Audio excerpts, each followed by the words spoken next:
प्यारे बच्चों, आज हम लोग मैथमेटिक्स के जनरल कंपटीशन के मेंसुरेशन चैप्टर पे डिस्कस करेंगे। मेंसुरेशन बहुत ही इंपॉर्टेंट था।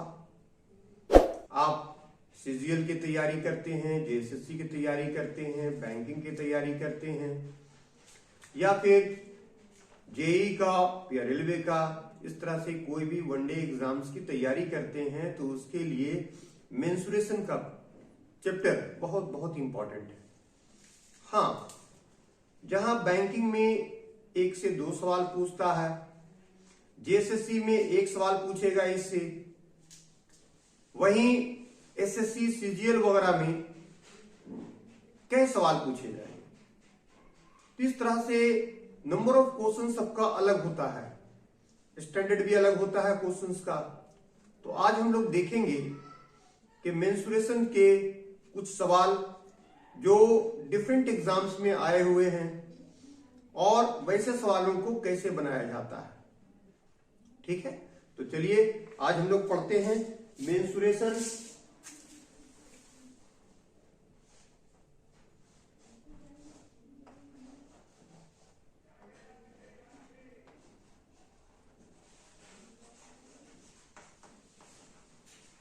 मेंसुरेशन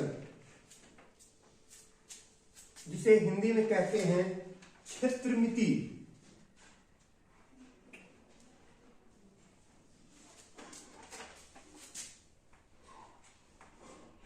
क्षेत्रमिति,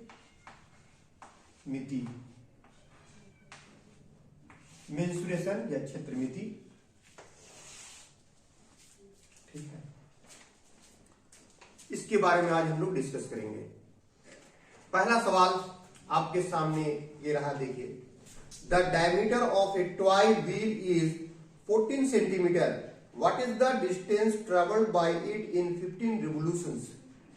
बोलता है, सवाल बोल रहा है कि एक खिलौने के चक्के का व्यास 14 सेंटीमीटर है। एक खिलौना है जिसका चक्का है, जिसका व्हील है, उसका डायमीटर 14 सेंटीमीटर है। वो 15 बार जब घूमेगा तो बताओ कितना दूरी तय करेगा। ठीक है, क्वेश्चन क्या दिया हुआ है कि छोटा सा मान लीजिए एक व्हील है, ये देखिए, और इसका व्यास दे रखा है, यहां से यहां तक के व्यास दिया हुआ है कितना, इसका 14 सेंटीमीटर। सवाल में देखिए 14 सेंटीमीटर दे रखा है। तो इसका आप जब हाफ करोगे तो वो निकलेगा आर मतलब होता है त्रिज्या। तो इसका क्या होगा, d/2 मतलब 14/2, तो निकल जाएगा 7 सेंटीमीटर। सवाल को पढ़ करके एक बार समझने की कोशिश कीजिए कि सवाल बोलता क्या है। ये खिलौना है, कोई ऐसा खिलौना है जिसका में चक्का लगा हुआ है, इस चक्के का व्यास दिया हुआ है, the diameter of the wheel is 14 centimetre, उसका व्यास 14 सेंटीमीटर है, तो इसका त्रिज्या उसका आधा होगा। अब ये एक बार घूमेगा तो इसकी परिधि के बराबर होगा, और इसकी परिधि का फार्मूला होता है 2πr। एक बार घूमने पर इतना दूरी तय करेगा, तो 15 बार घूमने पर कितना करेगा, तो 15 से गुना कर दीजिए, निकल जाएगा। नहीं तो काम करना है आपको। अब यहां देखो 2 रहेगा, पाई का वैल्यू हमेशा 22/7, 22/7, और आर का मान यहां से हम लोग निकाले हैं 7, और कितनी बार है, 15 बार है, तो 15 लिख लीजिए। अब देखिए क्या होगा, इससे ये 7 से कट जाएगा, है ना। अब देखो इसको इससे गुना करोगे तो ये हो जाएगा 44, और 44 को 15 से गुना कर दो, आंसर आ जाएगा 15 चौके 60, 60 का 0 बचेगा 6, 15 चौके 60, 60 और पहले का 6, 66 सेंटीमीटर। यही आंसर हो गया। समझ में आ गया कि वो खिलौना जो है 15 बार जब घूमेगा तो 15 बार घूमने में कितनी दूरी तय करेगा, 660 सेंटीमीटर। ठीक है, ये तो था पहला सवाल। चलिए अब देखते हैं दूसरा सवाल। नेक्स्ट क्वेश्चन देखिए, the area of a rectangle is 180 centimetre square. एक आयत है, उसका क्षेत्रफल दे रखा है 180 centimetre square. If the length of a rectangle is 3 centimetre more then it's breath, यदि इसकी लंबाई इसकी चौड़ाई से 3 सेंटीमीटर ज्यादा है। किसका? उस आयत का बोलता है, उस आयत की लंबाई चौड़ाई से 3 सेंटीमीटर ज्यादा है। What is the breadth of the rectangle, तो उस आयत की चौड़ाई बताइए। सवाल क्या दिया हुआ है? एक आयत दे रखा है, यह है आयत मान लीजिए, इस पूरे आयत का क्षेत्रफल दे रखा है। पूरा आयत का क्षेत्रफल कितना दिया हुआ है? तो 180 सेंटीमीटर स्क्वायर दिया हुआ है। और इसका बोलता है लंबाई कितना है, चौड़ाई कितना है ना, मान लीजिए चौड़ाई बराबर x है, x सेंटीमीटर है, तो लंबाई बोलता है उससे 3 सेंटीमीटर ज्यादा है, मतलब x प्लस 3 होगा 3 सेंटीमीटर, ये इसका लंबाई होगा। लंबाई चौड़ाई से 3 सेंटीमीटर ज्यादा है। The length of the rectangle is 3 centimetre more than the breadth of the rectangle. उस आयत की लंबाई उसकी चौड़ाई से 3 सेंटीमीटर ज्यादा है, और इसका पूरे का क्षेत्रफल दे रखा है 180 सेंटीमीटर स्क्वायर। तो इसकी चौड़ाई निकालने बोलता है, यही निकालने बोल रहा है, मतलब x का मान निकालने बोलता है। तो आप क्या करोगे, जो कुछ दिया होता है उसी से बढ़ते हैं। दिया हुआ क्षेत्रफल है तो क्षेत्रफल से ही आगे बढ़ेंगे। क्षेत्रफल 180 है तो क्षेत्रफल का फार्मूला होता है लंबाई गुने चौड़ाई, L इंटू बी बराबर होगा 180, और L का मान दिया हुआ है x प्लस 3, और b का वैल्यू दिया हुआ है कितना, x। b बराबर कितना है, x है, और ये मिलके कितना हो जाएगा 180। ठीक है। अच्छा, इन दोनों के बीच में देखो कितने का अंतर है, तो ये 3 सेंटीमीटर है ना, यहां भी x, यहां भी x, यहां 3 सेंटीमीटर है। तो आप क्या करोगे, इसको ऐसा फैक्टराइज करेंगे जो दोनों के बीच में 3 का अंतर हो।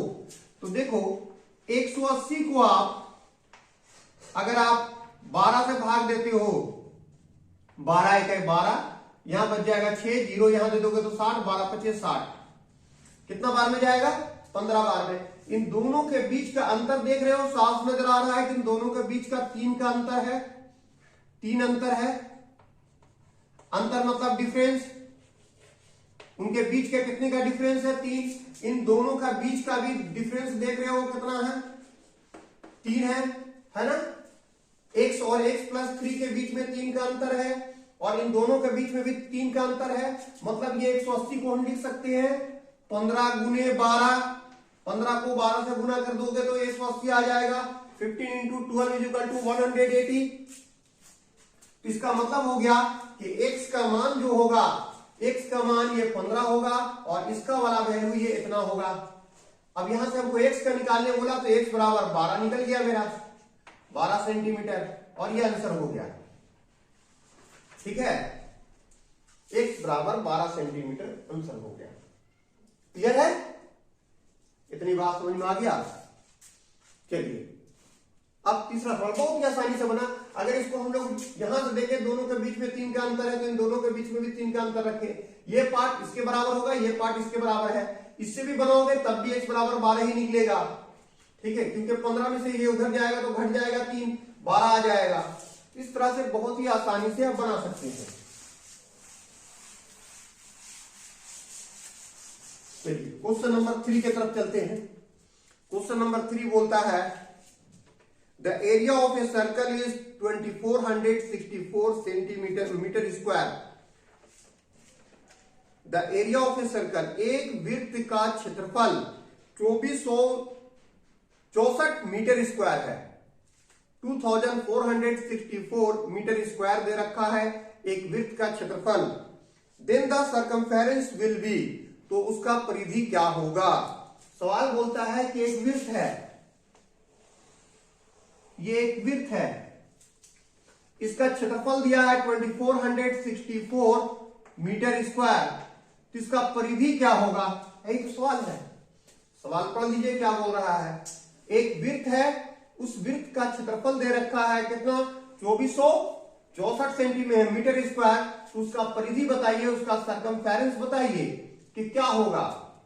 तो देखो दिया हुआ है क्या, हमें दिया हुआ क्षेत्रफल, और क्षेत्रफल का फार्मूला होता है पाई आर स्क्वायर, वृत्त का क्षेत्रफल का, और ये दे रखा है 2464, जो दिया उसी से बढ़ेंगे।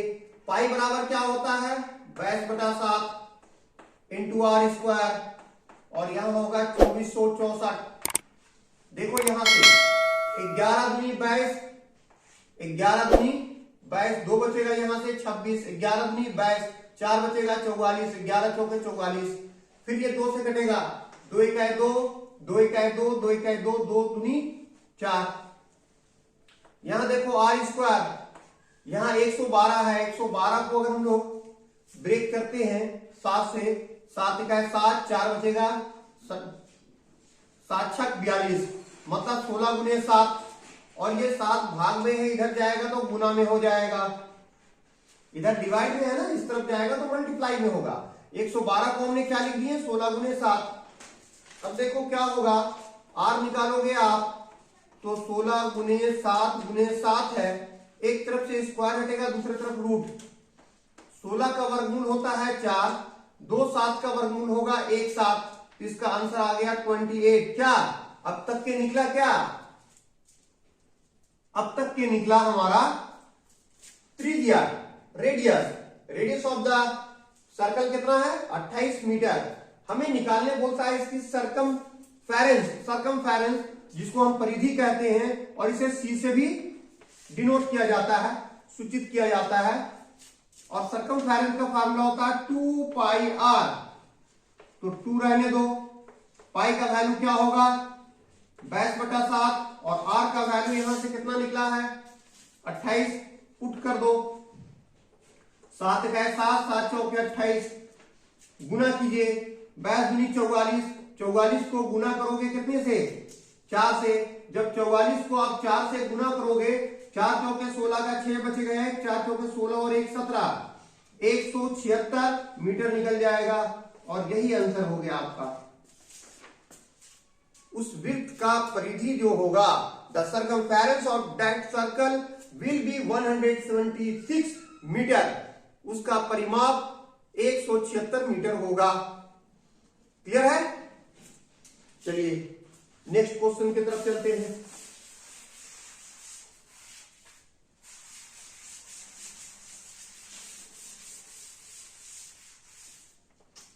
नेक्स्ट क्वेश्चन नंबर 4 बोलता है what would be the area of a square whose diagonal measure 28 centimetre. बोलता है कि उस वर्ग का क्षेत्रफल क्या होगा। What would be the area of a square, उस वर्ग का क्षेत्रफल क्या होगा, हुज डायगोनल मेजर 28 सेंटीमीटर, जिसके विकर्ण 28 सेंटीमीटर है। उसका विकर्ण कितना दिया हुआ 28 सेंटीमीटर। देखिए वर्ग बोलता है तो वर्ग ऐसा होता है, जिसे हम लोग स्क्वायर कहते हैं। स्क्वायर क्या है, जिसकी चारों भुजाएं समान हो। वर्ग कहते हैं जिसकी चारों भुजाएं समान हो। That quadrilateral having all sides are equal and every angle is 90 degree, जिसकी सभी भुजाएं समान हो और प्रत्येक कोण 90 डिग्री का होगा, उसे कहते हैं। और इसका ये डायगोनल दे रखा है। अच्छा डायगोनल ये दिया हुआ 28 सेंटीमीटर, ये भी 28, तो ये भी 28 होगा, क्योंकि दोनों विकर्ण आपस में समान होता है। वर्ग का दोनों विकर्ण समान होता है। Both the diagonals of the square are same, दोनों समान होगा। तो इसका क्षेत्रफल निकालने बोलता है, तो हम जानते हैं क्षेत्रफल जो निकलता है एरिया मतलब क्षेत्रफल, इसका फाइंड आउट करने बोलता है। इसका डायगोनल, एक डायगोनल कितना है 28, दूसरा भी कितना है 28, दोनों को गुना करके आधा कर दो, निकल जाएगा। क्लियर है? दोनों को गुना करके हाफ कर दो, एरिया निकल जाएगा। 2 इकाई 2, 2 14 ही। अब इसको गुना कर दीजिए, 4 8 32, 32 का 2 बचेगा 3, 4 दूनी 8 और 8 16, 16 और 3 19, 19 का 9 बचेगा 1, 1 दूनी 2, 2 और 1 3, 392 यही निकल जाएगा सेंटीमीटर स्क्वायर और यही इसका एरिया होगा। क्लियर है? मेंसुरेशन आसान है, सिर्फ समझने की जरूरत है। अगर आप प्रैक्टिस करेंगे तो कोई भी सवाल मिस नहीं करेगा। या देखिए अलग अलग एग्जाम्स में आया हुआ है सवाल, आप क्वेश्चंस में देख रहे हैं, तो इस तरह के प्रश्न बहुत ही आसानी से बन जाता है। चलिए 5वां सवाल, if the radius of a circle is increased by 50%, यदि किसी वृत्त का क्षेत्रफल त्रिज्या, if the radius of a circle is increase by 50%, यदि किसी वृत्त का त्रिज्या 50% बढ़ जाए, यदि किसी वृत्त का त्रिज्या 50% बढ़ जाए, then the area is increase by, तो उसका क्षेत्रफल कितना प्रतिशत बढ़ जाएगा। अगर कोई वृत्त है कैसा, वो देखो,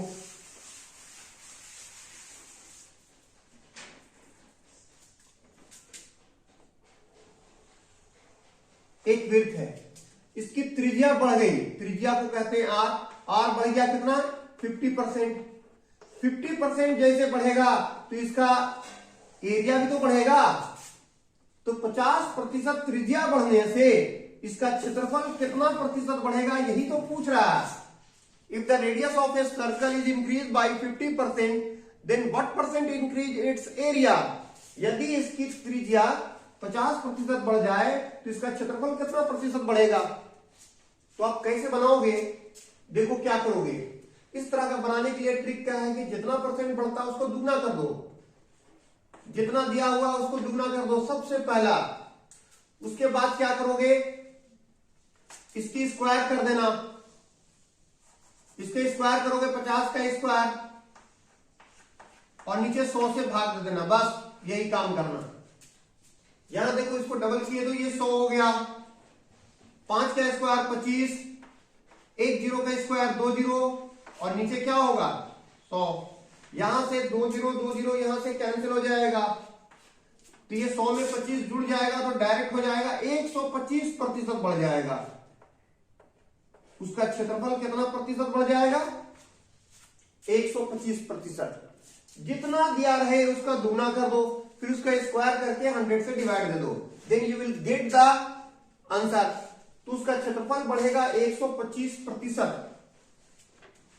क्लियर है? बहुत बहुत इंपॉर्टेंट सवाल है, कई बार एग्जाम्स में पूछे गए हैं। हो जाएगा? चलिए अब अगला सवाल,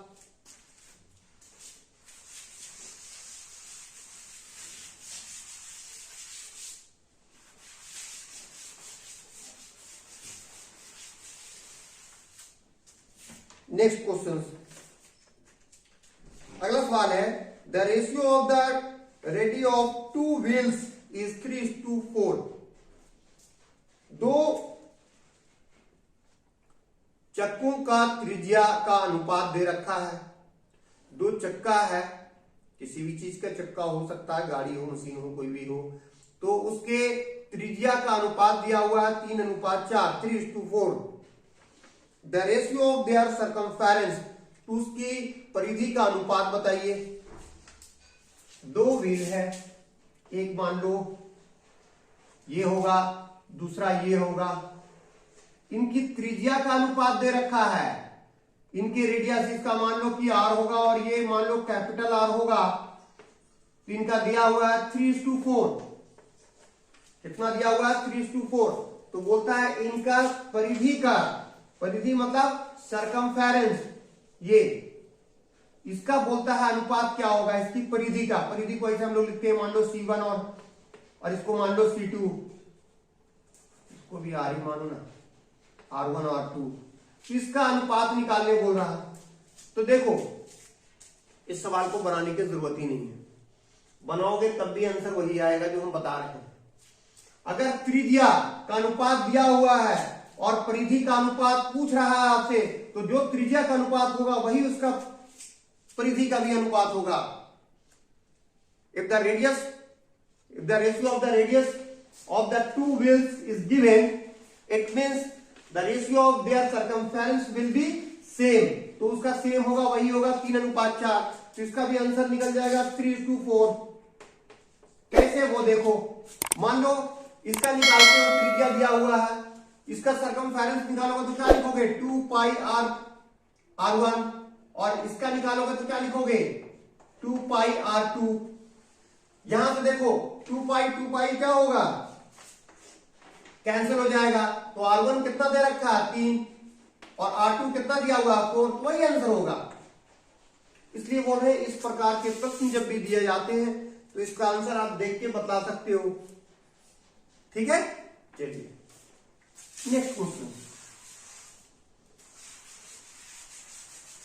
अगला प्रश्न ध्यान से देखिए, बोलता है कि the area of a regular hexagon of side 2√3 centimetre is. एक रेगुलर हेक्सागोन है, उसका एरिया क्या होगा जिसका साइड दिया हुआ 2√3 सेंटीमीटर। एक रेगुलर हेक्सागोन है, रेगुलर हेक्सागोन का मतलब कुछ ऐसा होगा,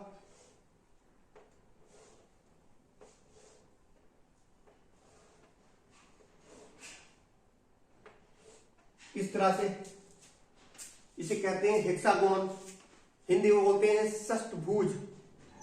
एक सामान्य षष्ठभुज है जिनकी भुजा दी हुई है, ये भुजा दिया हुआ 2√3 सेंटीमीटर, इनका साइड कितना दिया हुआ 2√3 सेंटीमीटर। ये रेगुलर हेक्सागोन है। बोलता है कि what is the area of the regular hexagon, उस रेगुलर हेक्सागोन का एरिया क्या होगा, whose side is 2√3 सेंटीमीटर, जिसकी साइड दी हुई है 2√3 सेंटीमीटर। तो देखो रेगुलर हेक्सागोन जो होता है इसके अंदर 6, अगर इसको ड्राइंग करोगे आपको समझाने के लिए, तो 6 समबाहु त्रिभुज बनेगा। इसके अंदर त्रिभुज बनता है कितना 1 2 3 4 5 6 6 समबाहु त्रिभुज। और समबाहु त्रिभुज का फार्मूला होता है 6 है ना, तो लिखोगे 6 इंटू √3/4 इंटू साइड स्क्वायर, बस यही होगा। बैठा तो निकल जाएगा ये 6 इंटू √3/4, साइड कितना दे रखा है 2√3। यहां से देखो 2 1 जा 2 2 2 जा 4, कैंसिल हो जाएगा, 2 1 जा 2 2 3 जा 6, यहां निकल गया आपका क्या 3। अब ये देखो √3 को √3 से मल्टीप्लाई करोगे √9 का स्क्वायर √3, इसका आंसर आ जाएगा 9 centimetre square. That's all. Clear है, एक आसान सा सवाल। नेक्स्ट क्वेश्चन है the diagonal of a rhombus are 15 centimetre and 12 centimetre. एक समचतुर्भुज है जिसके विकर्ण 16 सेंटीमीटर और 12 सेंटीमीटर है। The diagonal of a rhombus are 16 centimetre and 12 centimetre respectively. कितना कितना दिया हुआ, एक समचतुर्भुज के विकर्ण क्रमशः 16 सेंटीमीटर और 12 सेंटीमीटर है। इट्स पैरामीटर विल बी, इसकी पैरामीटर क्या होगा, उसका परिमाप क्या होगा, वो निकालने बोल रहा है। चलिए ये भी एक आसान सवाल।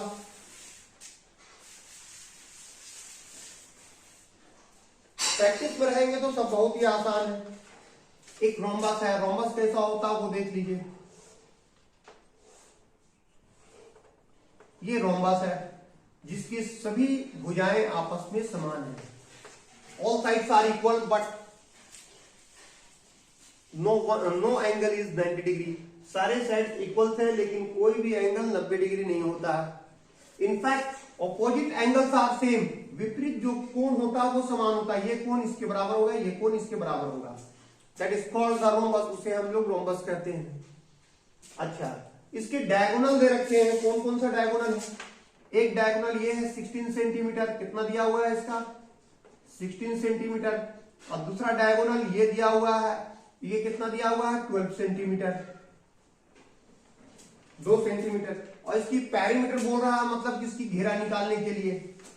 तो पेरीमीटर कैसे निकलता है, देखो रोम्बस जो होता है इसकी डायगोनल जो है दूसरे को इक्वली डिवाइड करता है, मतलब ये इसके बराबर होगा और ये इसके बराबर होगा। तो ये पूरा 12 है, जिसका मतलब है 6 में बांटेगा, और ये पूरा 16 है, जिसका मतलब है कि ये 8 और ये भी 8 होगा, 8 होगा। अगर एक पार्ट काट के निकाल लो तो कुछ ऐसा होगा, ये हो गया 8 और ये हो गया 6, 8 सेंटीमीटर एंड 6 सेंटीमीटर। और दोनों डायगोनल एक दूसरे को 90 डिग्री पर इंटरसेक्ट करता है। Both diagonals are intersect each other at 90 degree. दोनों डायगोनल एक दूसरे को 90 डिग्री पर इंटरसेक्ट करता है। तो ये एक राइट एंगल ट्रायंगल हो गया। जब राइट एंगल ट्रायंगल हो गया तो ये इसका 90 डिग्री का फ्रंट वाला जो साइड होगा, सामने वाली भुजा, वो विकर्ण कहलाएगा या कर्ण कहलाएगा। और कर्ण जो होता है, मान लीजिए नाम दे दीजिए इसका, तो ये होगा 0 AB। AB निकालोगे तो AB कैसे निकलेगा, AB होगा √8 स्क्वायर प्लस 6 स्क्वायर, निकल जाएगा। कर्ण बराबर हम लोग h निकालते थे, h बराबर होता था √p square plus b square. ये निकलेगा 8 का स्क्वायर 64, 6 का स्क्वायर 36, दोनों को ऐड करोगे इट बिकम्स 100, ये 100 होगा। And square root of 100 is 10 centimetre. इसका मतलब वन साइड ये 10 हो गया, तो सब साइड तो 10 ही होता है। इसकी पेरीमीटर क्या हो जाएगा, 4 इंटू 10 इक्वल टू 40। ऐसे भी जोड़ोगे 10, 20, 30, 40, तो पेरीमीटर कितना होगा, पेरीमीटर 4 इंटू साइड, और साइड कितना निकला 10, दोनों को मल्टीप्लाई कर दोगे 40 सेंटीमीटर। क्लियर है। तो इस तरह से हम लोग देखे कि मेंसुरेशन का क्वेश्चन किस तरह से बनाया जाता है और कैसे बनता है। कोई भी एक सवाल ऐसा नहीं था जिसमें टाइम लगे या बहुत ही ज्यादा कॉम्प्लिकेटेड हो। अगर कॉन्सेप्ट क्लियर है तो आप आसानी से बना सकते हैं। तो उम्मीद है कि आज की क्लास आपको पसंद आई होगी। अगर पसंद आया हो तो अपने साथियों को भी शेयर कर दे और कहें इस चैनल को सब्सक्राइब कर दे। ठीक है, आज के लिए इतना ही। Thank you, have a good day.